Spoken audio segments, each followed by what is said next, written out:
বিসমিল্লাহির রহমানির রহিম।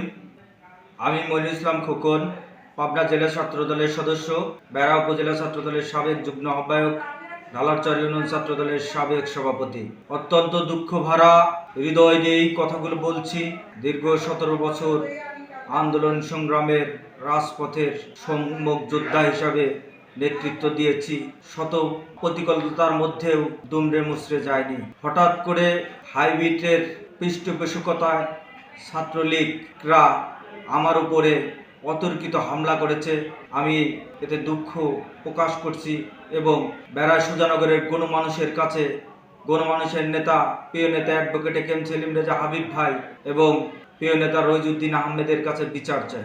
ইস্যুটা হয়েছে ছাত্রলীগের প্রোপাগান্ডা ছড়াচ্ছিল, আমি এর প্রতিবাদ করার প্রেক্ষিতে আমি শবে কদরের নামাজ পড়তে মসজিদে যাই। মসজিদ থেকে ইফতার করে নামাজ পড়ে বের হওয়ার পরই ছাত্রলীগের কিছু দুষ্কৃতকারী সন্ত্রাসী আমাদের বিএনপির কিছু হাইব্রিড নেতার পৃষ্ঠপোষকতায় হাইব্রিডদের নেতৃত্বে আমার উপর অতর্কিত হামলা করে।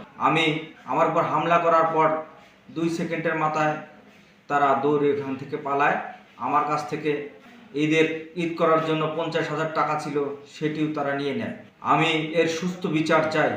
বাংলাদেশ জাতীয়তাবাদী ছাত্রদল জীবন ও যৌবনের প্রথম প্রেম বাংলাদেশ জাতীয়তাবাদী ছাত্রদল। আমার উপর যে হামলা হয়েছে আমি তার তীব্র নিন্দা ও প্রতিবাদ জ্ঞাপন করছি। সেই সাথে বিএনপির কিছু কুচক্র দালাল সন্ত্রাসী হাইব্রিডরা যারা এর পৃষ্ঠপোষকতা পুষে যাচ্ছে তাদের উপর তীব্র ক্ষোভ ও নিন্দা জ্ঞাপন করছি। আসসালামু আলাইকুম, সবাই আমার জন্য দোয়া করবেন।